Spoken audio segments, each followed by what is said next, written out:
Olá, começa agora o Pauta Especial. No programa de hoje, o assunto é a sétima arte. Vamos falar sobre o desenvolvimento e a crítica do cinema. Também vamos falar sobre a produção audiovisual em Alagoas e fazer um passeio pela história do cinema aqui no estado.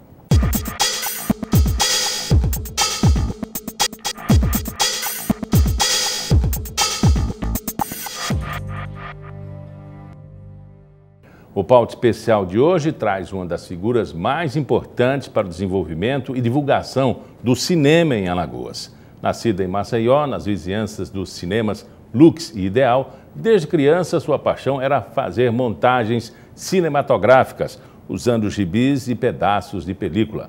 Crítico reconhecido e incentivador da sétima arte, participou do Festival de Cinema de Penedo desde os anos 70, e é autor de 3 dos poucos registros sobre a produção local. Eu estou falando de Elinaldo Barros, que está comigo aqui no estúdio. Elinaldo, seja muito bem-vindo. Quero falar, antes de tudo, do nosso respeito de toda a produção e da TV Educativa e dos telespectadores, do reconhecimento à sua produção e à sua contribuição. Mas todos têm a curiosidade de saber, nessa vizinhança dos cinemas, nasceu a paixão pelo cinema? Como foi a sua infância? A minha infância foi uma infância franca e feliz lá na Ponta Grossa. Eu morava na Rua Santa Fé, nasci lá em 46, 23 de dezembro de 1946. E aconteceu um fato curioso. Na época, graçou aqui por Maceió, eu era menino lá da Ponta Grossa, quando graçou a gripe asiática. E essa gripe asiática me derrubou e eu fiquei entre a vida e a morte. E o papai, eu me lembro desse filme como uma cena de filme italiano, os melodramas italianos. O papai me abraçado comigo na cama, chorando, e minha mãe chorando também. E eu tinha uns 5 para 6 anos. Aí foi quando alguém disse assim, leve o doutor Theo Brandão na sua casa. Aí levaram o doutor Brandão lá em casa, papai fez um sacrifício, que papai era soldado do exército, da banda de música. E o doutor Theo me examinou, passou uma medicação forte, coisa e tal, eu fiquei bom. Quando eu estava melhorando, o doutor disse assim, esse menino não pode estar na rua correndo não, viu? Tem que segurar esse menino. Aí, segurar como? Ele disse, não está passando aí o cinema O Cangaceiro, filme do Lima Barreto, Alberto Russell, Vanjorico, e que ganhou 2 prêmios no Festival de Cannes, melhor filme de aventura, Palma de Ouro, melhor filme de aventura, e de melhor trilha musical. E eu fui ver esse filme N vezes. Eu fui ver, porque não tinha o que fazer, papai tinha que me segurar, então me deixava na porta do Lux, fez um acordo com o seu Moacir Miranda, que era o dono do Lux, e eu entrava todas as tardes para assistir O Cangaceiro, que passou mais ou menos uns 20 dias aqui em Maceió, lá no Lux. E resultado, eu decorei a trilha musical do filme, olê, mulher rendeira, olê, mulher rendar, tu me ensina a fazer renda, que eu te ensino a namorar. Essa foi a grande música do filme que tocava no rádio. Aí depois as outras 3 músicas do filme, três baiãozinhos do Zé do Norte, o compositor, eram bem interessantes. Lua bonita, se tu não fosse casada, eu pegava uma estrada e ia lá no céu te buscar, uma escada, ia lá no céu te buscar. Aí, minha lua bonita me causa constrangimento ver São Jorge num jumento pisando no seu clarão. Que mente privilegiada, e não é? Tem mais 2 músicas do filme, tem 2 músicas. Meu peão, ele só roda com ponteira, de ponteirinha, rasteirinha pelo chão. Meu peão, o meu peão é feito de goiabeira e só roda com ponteira na palma da minha mão. Dança morena no meio desse salão, requebrando o corpo todo por causa desse peão. E uma que o Caetano Veloso gravou, num LP chamado Transas, em 70 e pouco, que diz assim, saudade, meu bem, saudade, saudade do meu amor, foi embora, não disse nada, nenhuma carta deixou, os olhos da cobra verde, hoje foi que a reparei, se a reparasse há mais tempo, não amava quem amei. Essas músicas são músicas bonitas, músicas que têm, assim, beleza, elegância na letra, e feito por autor, homens humildes do Nordeste. O Zé do Norte era um homem do povo do Nordeste. Hoje eu não admito, Miguel, essa mediocridade que graça na juventude brasileira, com as músicas de baixo nível, mau gosto, grossura, e você vê um homem do interior, um homem humilde, fazer letras poéticas como o Zé do Norte fez para o filme. Tão importante que marcaram, né, definitivamente a vida de Arinaldo Barros. Mas ainda hoje você alcançava que naquele momento tua vida seria dedicada a isso? Não, foi engraçado. Naquela época, ia para a barbearia cortar o cabelo. E tinha a revista O Cruzeiro, era a Veja da época, vamos dizer assim. Então, resultado, a revista O Cruzeiro tinha uma coluna de um cara chamado Pedro Lima, que assinava uma coluna de cinema. Aí ele falava dos filmes que entravam tanto estrangeiros como brasileiros, com reportagens, com matérias curtas, noticiário rápido sobre filmes e artistas. E eu gostava de ler essas revistas.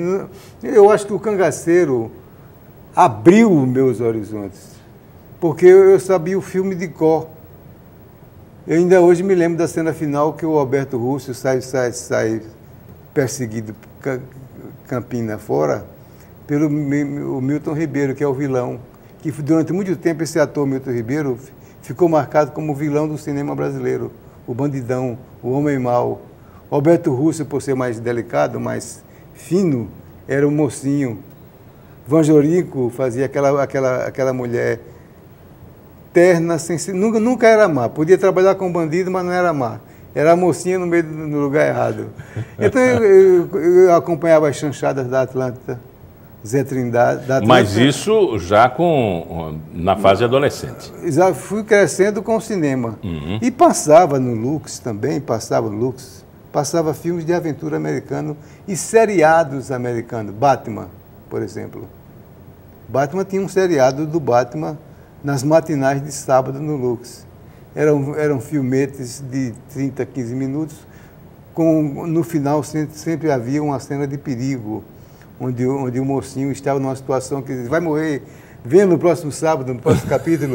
Aí a gente ia ver o filme no próximo sábado, aí às vezes era uma cena tão simples, ele pulava do carro, ele se agarrava numa coisa, tinha o Cavaleiro da Polícia Montada, que era aquela polícia do Canadá, era um seriado. Flash Gordon. Durango Kid, Flash Gordon. Então, resultado. Eu fui criado nesse clima. E tinha os filmes normais, de duração normal. Eu passava filme de Cantinflas, um mexicano, um comediante exuberante, que o Chaplin era fã do Cantinflas. Havia, como é o nome? Faroestes com Kirk Douglas, pai do Michael Douglas, que está aí. E o Kirk Douglas está vivo, está com 90 e tantos anos. Na época era Peter O'Toole. Peter O'Toole veio depois, que era o inglês do Lawrence da Arábia, que é um grande filme e um grande desempenho, e que teve 9 indicações para o Oscar durante toda a sua carreira, e nunca deram um Oscar ao Peter O'Toole. Eles faziam bateria o Ben-Hur, né? Exatamente. Mas durante toda a carreira do cinema, da vida do Peter O'Toole, a academia indicava e não ganhava, indicava e não ganhava. Indicava 9 vezes. Nossa Senhora. Dá até a entender que é uma questão pessoal aí em algum momento, apesar do gosto de infância que foi crescendo, juventude, você imaginou parar de querer saber sobre cinema e ir para uma outra profissão? Eu sei que o senhor é professor aposentado. Como o senhor dividiu essas duas carreiras, do crítico, do gosto pelo cinema, o hobby que começou como hobby, depois virou também uma produção, né, profissional. Como o senhor definiu isso? Como foi o primeiro passo para a profissionalização, para escrever sobre cinema e dividir com a profissão de professor? Eu acho que começou no quintal da minha casa, que eu pegava caixa de maisena vazia e fazia da caixa de maisena um cinema com carretéis de linha, restos de carretéis de linha que sobravam das costuras que minha mãe fazia. Aí com aquela caixa de maisena e os carretéis de linha eu fazia um cinema e os espectadores. E pegava um gibi, botava na frente da caixa de cinema, que era o cinema de maisena, e ia lendo, atenção, cuidado aí, Miguel, não sei o quê, pá, sozinho, brincava sozinho em casa. Eu brincava sozinho em casa, era um Robinson Crusoe. Aí ia para o cinema. Mundo fantástico de Bob. O cinema entrou na minha vida dessa maneira, numa brincadeira de quintal. E tinha uns colegas de rua, que pouca gente sabia disso, que eu pegava a lâmpada queimava, os caras faziam da lâmpada uma lente com um pedaço de fita, que a gente pegava do lixo do Lux. Não era um lixo nojento de comida, não era um lixo de papel. E no meio daqueles papéis havia pedaços de película, que os caras faziam a revisão dos trailers, dos filmes, e jogava fora. Aí eu pegava aquilo, outros colegas pegavam. Outros tinham mais imaginação do que eu, porque pegavam a lâmpada, cortavam, passavam a faca por cima da lâmpada e tiravam um filamento. E botava água, aí aquilo dava uma lente. Réstia das casas do telhado, que não havia forro naquela época, então era telha direto com o espaço do tempo, e penetrava uma réstia de solar, da luz do sol. Então aquilo ali, a gente pegava a caixa de sapato, já era diferente, uma caixa de sapato, botava a fitinha, procurava a réstia, focava na parede. Era um mundo fantástico, era né? Um mundo de sonhar pobre, sonhar de pobre, né? Porque professor, era lâmpada velha, caixa de maisena, caixa de sapato, resto de linha, resto de carretel de linha, quer dizer, tudo coisa prosaica. Professor, quando foi que o senhor começou a escrever, se preocupar com essa memória? Veja bem, eu comecei a escrever sobre cinema, eu era estudante estadual, e como eu falei nas barbearias, no caso do Lucas, perto da minha casa tinha uma barbearia, depois apareceram outras, aí começaram a aparecer na imprensa brasileira, já ficando rapaz, revistas como Fatos e Fotos e Manchete. Duas grandes revistas da imprensa brasileira. Preto e branco, as duas, depois a Manchete colocou cores, mas a princípio eram preto e branca, e tinha uma abertura para o cinema muito grande. Havia 3, 4, 5 páginas falando de filmes. Às vezes era um filme aqui, um filme mais adiante, coluna de cinema. E começou a haver um despertar no Brasil de colunistas de cinema. Surgiram vários.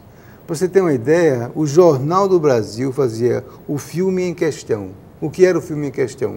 Toda sexta-feira, eu saía da Ponta Grossa a pé até o centro da cidade, ali no defunto Alto Produban, ao antigo Produban, havia jornaleiros. E esses jornaleiros vendiam o Correio da Manhã e o Jornal do Brasil, além de o Globo. Só que o Jornal do Brasil tinha 8, 10 críticos, 10 pessoas, jornalistas de lá do Rio, que analisavam um filme.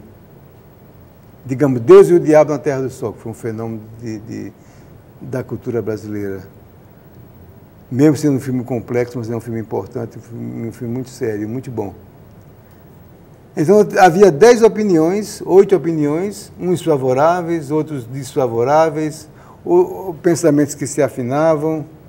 Isso aí vai formando a opinião também do jovem que já pensava, imagino eu, em escrever sobre cinema. E no próximo bloco a gente continua com o professor Elinaldo Barros falando sobre cinema alagoano, o cinema mundial, e o trabalho dele, importante trabalho de registro, história do cinema no Brasil e aqui em Alagoas. Até já.